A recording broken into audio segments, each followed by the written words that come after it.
Pernah nggak sih kamu lagi duduk sendiri, meratapi nasib, terus tiba-tiba muncul pertanyaan ini di kepala? Kalau memang Tuhan itu maha baik, maha kuasa, maha penyayang, kenapa sih kok banyak banget penderitaan di dunia ini? Kenapa orang baik juga bisa kena musibah? Kenapa ada yang sakit parah, kelaparan, perang, atau kesepian? Jujur aja, ini pertanyaan klasik yang mungkin pernah mampir di benak kita semua, terutama saat kita lagi down banget. Rasanya kayak, kok Tuhan diam aja sih?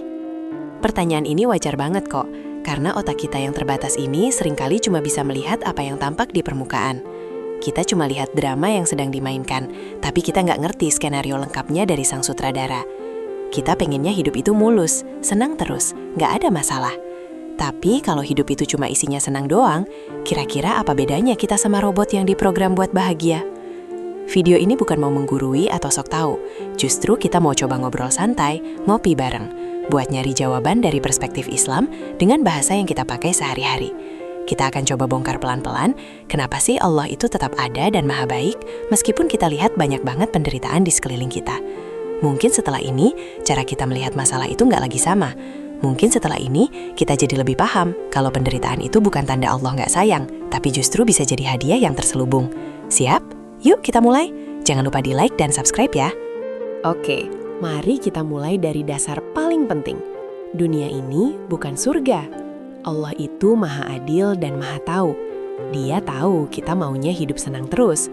Makanya, Dia menciptakan surga di akhirat nanti, yang isinya cuma senang-senang doang, tanpa ada setitik pun penderitaan, kesedihan, atau capek. Nah, kalau surga itu tempat yang isinya cuma senang, berarti dunia ini apa dong?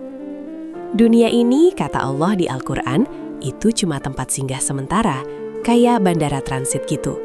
Di bandara transit, wajar dong kalau ada delay, ada koper nyangkut, ada makanan mahal, ada yang marah-marah, ada yang sibuk urusan sendiri. Nggak bisa dong kita protes ke manajemen bandara. Kenapa kok bandara ini nggak senyaman hotel bintang 5? Ya jelas beda fungsi. Dunia ini adalah tempat kita diuji, disaring, dan dipersiapkan buat tiket masuk surga. Kalau hidup di dunia ini nggak ada penderitaan sama sekali, berarti nggak ada ujian dong. Kalau nggak ada ujian, gimana Allah bisa tahu siapa hambanya yang paling sabar, paling bersyukur, paling ikhlas, dan paling berjuang? Allah kan nggak butuh tahu, Dia maha tahu. Tapi kita yang butuh menunjukkan diri kita kan? Kita yang butuh naik kelas lewat ujian. Jadi, penderitaan itu kayak soal ujian dari Allah. Kadang soalnya gampang, kadang susah banget sampai bikin kita nangis. Tapi, setiap soal itu ada tujuannya. Dan yang paling penting, setiap soal itu pasti ada jawabannya. Nah, di bab ini, kita belajar kalau dunia ini cuma panggung sandiwara. Jangan terlalu baper sama dramanya. Pernah nonton film yang di awal-awal ceritanya sedih banget, karakternya menderita, tapi pas akhir film ternyata semua penderitaan itu ada alasannya dan bikin dia jadi pahlawan. Nah, kira-kira begitu juga sama hidup kita. Kita seringkali cuma bisa ngelihat scene yang lagi kita jalanin sekarang, yang mungkin lagi sedih-sedihnya. Kita nggak bisa lihat flashback ke belakang, dan apalagi preview ke depan. Padahal, Allah itu adalah sutradara sekaligus penulis skenario terbaik di alam semesta ini. Apa yang kita lihat sebagai penderitaan, bisa jadi di balik layar itu ada banyak banget hikmah yang kita nggak tahu. Misalnya kita sakit. Rasanya sakit banget ya kan? Tapi di balik sakit itu, Allah mungkin lagi menggugurkan dosa-dosa kita yang numpuk. Atau sakit itu jadi jalan buat kita ketemu sama dokter yang nanti jodoh kita. Atau kita jadi lebih peduli kesehatan, atau kita jadi bisa istirahat dari hiruk-pikuk dunia. Contoh lain, kita kehilangan pekerjaan. Wah, rasanya kayak dunia runtuh. Tapi siapa tahu, itu cara Allah buat menyelamatkan kita dari lingkungan kerja yang toksik. Atau mau ngenalin kita sama pekerjaan baru yang lebih berkah. Atau malah mau bikin kita jadi pengusaha sukses. Kita itu kayak anak kecil yang lagi dioperasi sama dokter. Kita cuma ngerasain sakit disuntik, dibedah, nangis-nangis. Tapi kita nggak ngerti kalau dokter lagi menyelamatkan hidup kita. Nah, Allah itu lebih dari dokter. Dia tahu banget apa yang terbaik buat kita, meskipun caranya bikin kita meringis. Di bab ini, kita diingatkan bahwa Allah itu maha penyayang. Nggak mungkin Dia sengaja nyakitin kita tanpa ada maksud baik di baliknya. percaya aja sama skenarionya. Coba deh kita pikirin. Penderitaan itu punya dua fungsi utama yang luar biasa dari Allah buat kita. Pertama, dia itu kayak deterjen buat dosa-dosa kita. Kedua, dia itu kayak tangga buat naik pangkat di sisi Allah. Rasulullah Shallallahu Alaihi Wasallam pernah bilang, tidaklah seorang muslim ditimpa kelelahan, sakit, kesusahan, kesedihan, gangguan, kegundahan, bahkan duri yang menusuknya, melainkan Allah akan menghapuskan sebagian dari dosa-dosanya dengan semua itu. Nah, bayangin, setiap kali kita ngerasain sakit kepala, capek kerja, atau hati lagi galau, ternyata itu lagi jadi proses Allah buat ngebersihin kita dari dosa-dosa. Daripada dosa kita nanti dihisap di akhirat, mending dibersihin duluan di dunia kan? Jadi penderitaan itu bukan azab, tapi bisa jadi kasih sayang Allah yang lagi ngebersihin kita. Nah, kalau kita sudah bersih dari dosa, terus masih ada penderitaan, itu tandanya kita lagi naik pangkat di sisi Allah. Kata Nabi, orang yang paling berat ujiannya adalah para nabi, kemudian orang-orang soleh, kemudian orang-orang yang semisalnya. Jadi kalau kita ngerasa kok hidup kita berat banget, bisa jadi itu tanda Allah lagi percaya sama kita. Dia ngasih ujian berat karena dia tahu kita sanggup, dan dia mau mengangkat derajat kita setinggi-tingginya di surga nanti. Kita tahu kan, buat naik pangkat di kantor aja harus lewatin ujian berat, apalagi di sisi Allah. Jadi jangan baper kalau hidup lagi susah, itu berarti Allah lagi sayang-sayangnya sama kita. Di bab ini, kita jadi tahu kalau penderitaan itu bukan buat bikin kita hancur, tapi buat bikin kita jadi versi terbaik dari diri kita. Coba deh jujur, kapan sih kita benar-benar bersyukur sama kesehatan? Biasanya pas kita lagi sakit kan? Kapan kita benar-benar bersyukur sama makanan? Biasanya pas kita lagi kelaparan. Nah, disinilah fungsi penderitaan. Dia melahirkan rasa syukur yang sejati. Kalau hidup itu cuma isinya senang terus, kita nggak akan pernah tahu rasanya bersyukur. Kita akan anggap semua itu biasa aja, hak kita. Penderitaan itu ibarat gelap, dan gelap itu penting banget buat kita bisa menghargai cahaya. Kalau nggak ada gelap, kita nggak akan tahu betapa indahnya cahaya matahari. Sama kayak penderitaan. Kalau nggak ada penderitaan, kita nggak akan tahu betapa berharganya nikmat sehat, nikmat ketenangan, nikmat kebersamaan.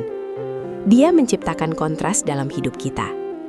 Bayangin, kalau semua orang di dunia ini kaya raya semua, nggak ada yang miskin. Kira-kira bakal ada yang mau bersedekah nggak? Bakal ada yang peduli sama sesama nggak? Nggak kan?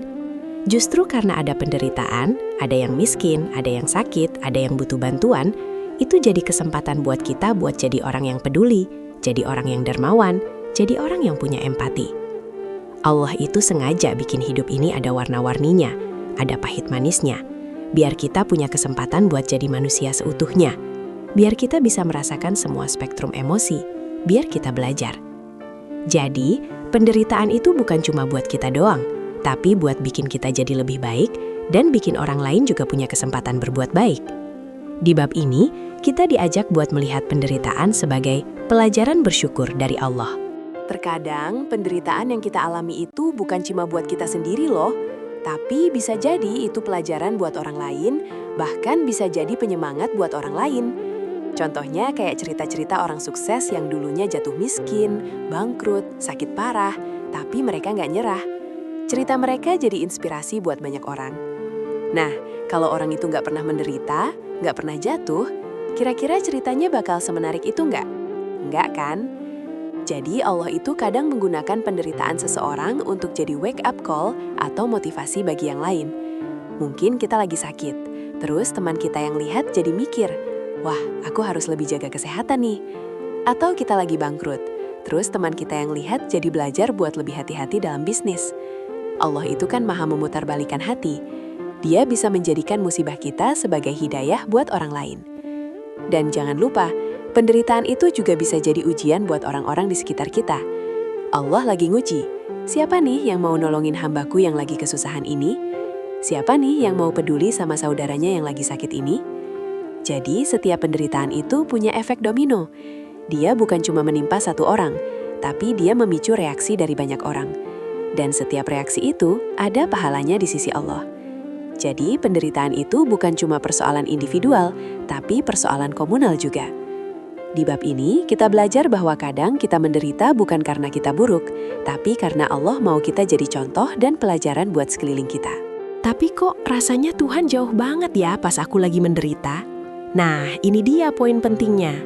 Perasaan itu normal, karena kita manusia, gampang banget dikuasai sama emosi. Padahal, Allah itu nggak pernah pergi. Dia itu maha dekat.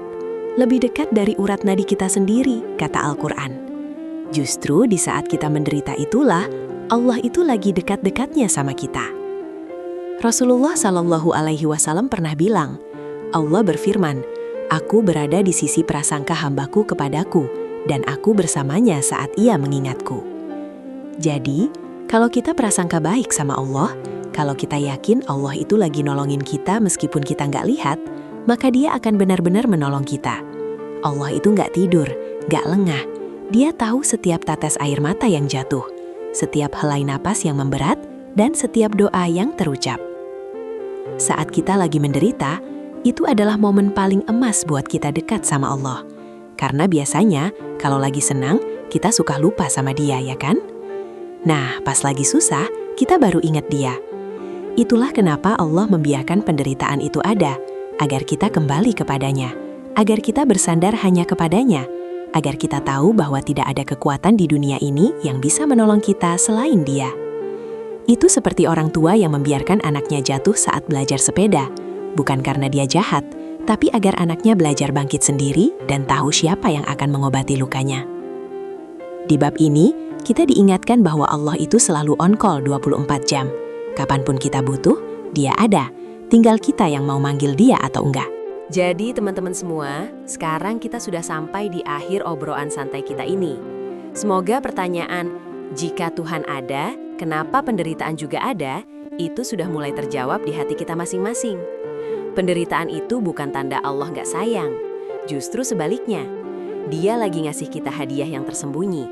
Hadiah berupa gugurnya dosa, naiknya derajat, pelajaran berharga, penyaring bagi jiwa, dan jalan buat kita lebih dekat sama Dia. Hidup itu kayak gunung es. Kita cuma lihat puncak penderitaan yang kecil di atas permukaan, tapi kita nggak lihat bagian bawahnya, yang jauh lebih besar, yaitu hikmah, kebaikan, dan pahala yang Allah siapkan buat kita. Jadi mulai sekarang, kalau ada masalah, ada penderitaan, jangan langsung nyalahin Tuhan atau merasa panging sengsara. Coba deh tarik napas, istighfar, terus bilang dalam hati, "Oke Allah, aku tahu ini ujian.